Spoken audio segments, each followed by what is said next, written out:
Mes chers amis, nous allons maintenant parcourir un enseignement du Admour Azaken sur la paracha de Emor, et principalement au tout début, concernant le verset Venigdashti Betor Beni Israël, et je serai sanctifié Betor à l'intérieur ou au sein du peuple d'Israël.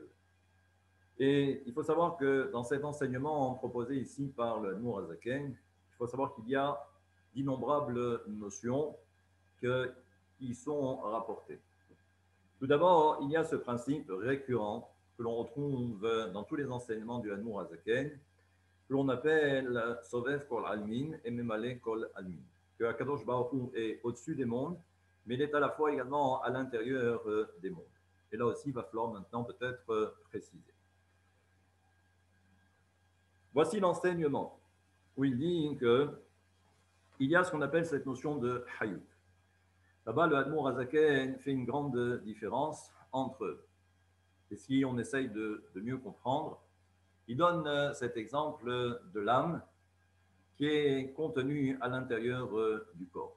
Et nous savons que ce qui va permettre au corps de se mouvoir et d'exister, c'est grâce à l'existence de cette âme qui va en quelque sorte accorder à chaque partie de notre corps une énergie qui va permettre donc au corps de vivre et d'exister. C'est cette notion de hayut. Autrement dit, si l'âme se retire du corps, eh bien, nous savons pertinemment que, eh bien, malheureusement, le corps reste tout simplement inerte, comme s'il s'agissait d'un objet. Donc, on comprend que la vie dépend de cette neshama qui est à l'intérieur du corps.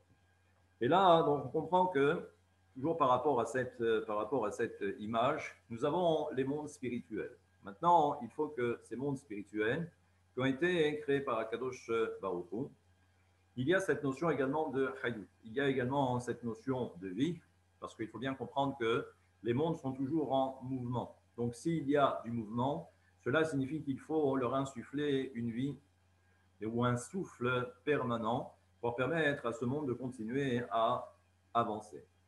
Et là, on comprend donc que l'image est simple. À l'intérieur des mondes, il y a également cette notion de hayut, il y a également cette notion de vie, ce souffle de vie qui permet au monde d'exister. Eh bien, ce que nous dit ici le Admour Azaken, c'est que cette notion de hayut qui permet au monde spirituel d'exister, c'est ce qu'on appelle Memalen Kol Almin. C'est ce qu'on appelle justement Dieu, et on va encore une fois définir, qui est à l'intérieur et pour permettre à ces différents mondes d'exister. Mais, comme nous l'avons vu dans les cours précédents, nous savons que cette notion de Kadosh, qui est inhérente à Kadosh Baruch Hu, nous savons que la notion de Kadosh, c'est ce que l'on appelle Mouvdal. Mouvdal, c'est celui qui est séparé.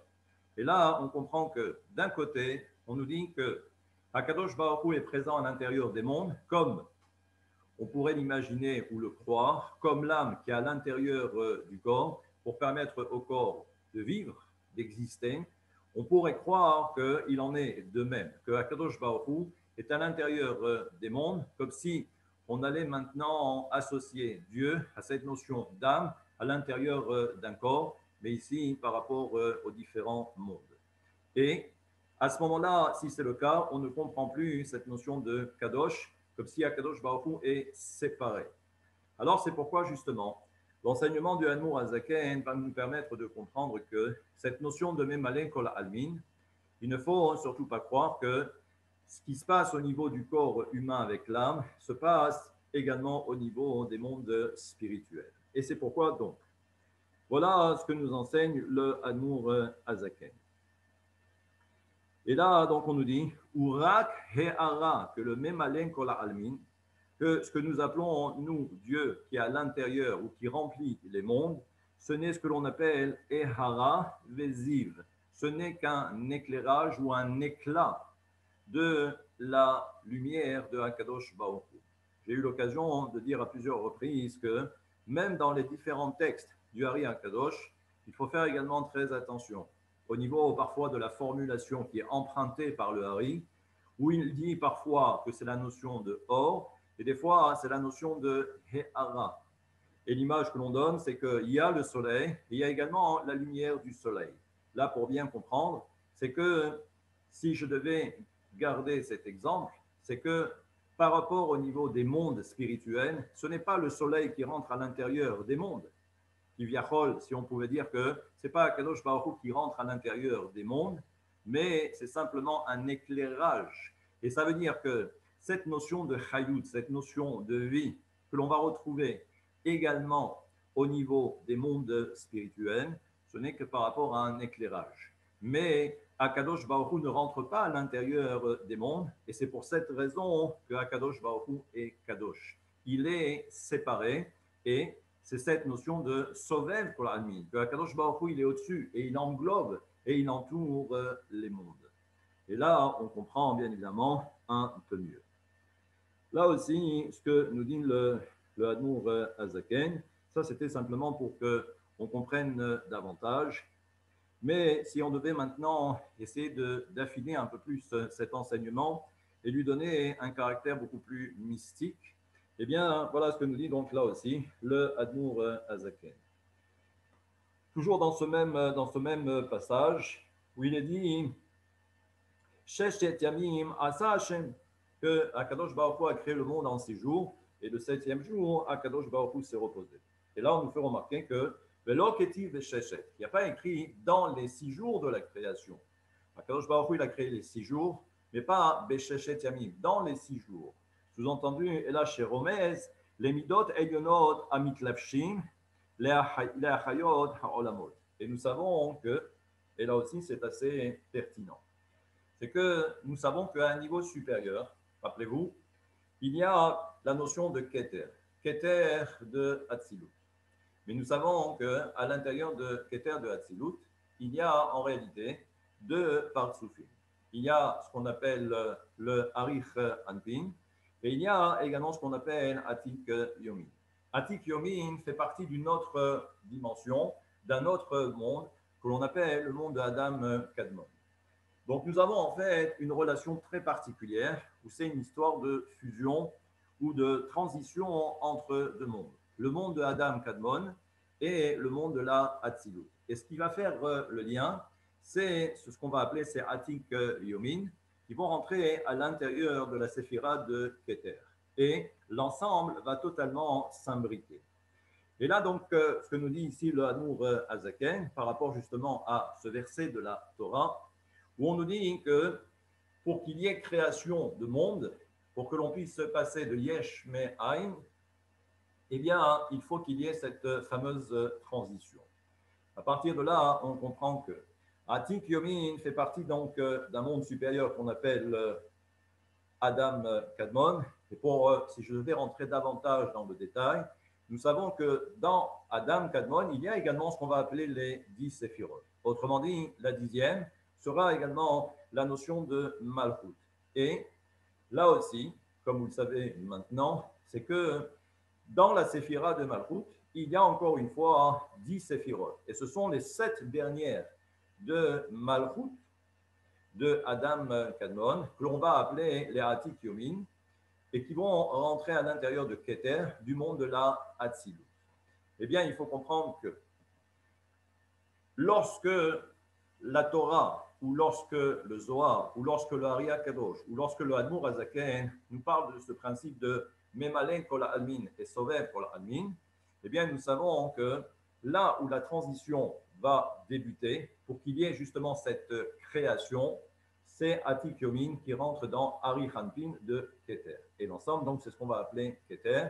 C'est à partir de ce moment-là que la lumière de Hakadosh Baruch Hu, autrement dit, l'éclairage, et Arav et Ziv, et l'éclat de la lumière de Hakadosh Baruch Hu, eh bien, c'est là que tout commence. Et c'est ce qu'on appelle Memale Kol Almin, les Atik Yomin qui rentrent à l'intérieur. Mais sous-entendu que ce qui est au-dessus, les 3, ce qu'on va appeler les 3 premières de Malchut, autrement dit, Chochma, Bina et Da'at, le Keter est toujours inclus dans Da'at, eh bien, ça, c'est ce qu'on va appeler Atik. Et là, c'est ce qu'on va appeler justement Sovev pour l'admin. Ça veut dire que tout ce qu'il y a au-dessus, dans Adam Kadmon, c'est ce qui s'apparente à la notion de Sovev Kolani. Et là, sur cela, on comprend que c'est cette notion de Avdallah, c'est cette notion de Kodesh, c'est cette notion de séparation, c'est-à-dire que là, nous avons l'essence, entre guillemets, c'est ce qu'on va appeler le Ensof, d'après la tradition mystique, et ensuite, il n'y a qu'une partie que l'on va appeler Ziv, c'est ce qu'on va appeler l'éclairage, pour permettre justement aux différents mondes d'exister. Et ça, donc, c'est le premier enseignement. Donc là, on comprend que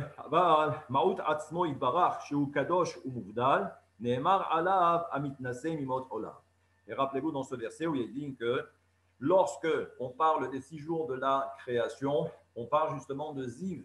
On parle encore une fois de l'éclat et de l'éclairage.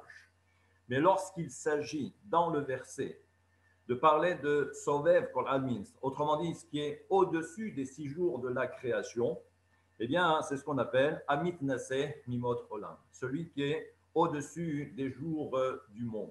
Autrement dit, petit éclairage particulier pour bien comprendre qu'il y a les 6 jours de la création qui font référence à ce fameux Atik Yomin, et il y a ce qui est au-dessus, et là, c'est ce qu'on va appeler Amit Naseh Mimot Olam. Et là, premier enseignement donc, du Admour Azaken, simplement pour comprendre. Et là aussi, dans ce fameux verset où il est dit que cet endroit-là qui commence, où apparaît la notion de Ziv et de Ehara, de Memale Kol Almin, c'est ce qu'on appelle Mekor Haïm. Autrement dit, c'est justement la source de la vie, parce que c'est là où les mondes ont besoin d'exister, et c'est là que tout commence. Ça, c'est le premier enseignement du Admour Azaken pour comprendre un petit peu ces deux notions, Sovev Kol Almin et Memale Kol Almin. Le deuxième enseignement, toujours par rapport à Vengidashti Betor Bene Israël, le Admour Azaken fait référence également à cette notion de Kadosh, Kadosh, Kadosh. J'avais dit le cours précédent que nous essayerons de comprendre pourquoi dans notre tefila, dans notre prière, eh bien, nous récitons 3 fois le mot Kadosh. Je rappellerai simplement que dans le traité de Hulin, page 91b, où nous savons que parmi les anges, il existe 3 catégories d'anges, ou 3 groupes d'anges. Le premier groupe s'apparente à la notion de séraphim et séraphins. Et là, on nous dit qu'eux ne récitent qu'une fois Kadosh. Il existe un deuxième groupe où ils récitent 2 fois Kadosh. Et nous avons un troisième groupe où ils récitent 3 fois Kadosh. Là aussi, c'est assez surprenant et ça nécessite bien évidemment que l'on puisse essayer d'entrevoir ou de comprendre à quoi est-ce que cela fait référence. Ça sera pour le prochain cours que j'enverrai un peu plus tard. Merci.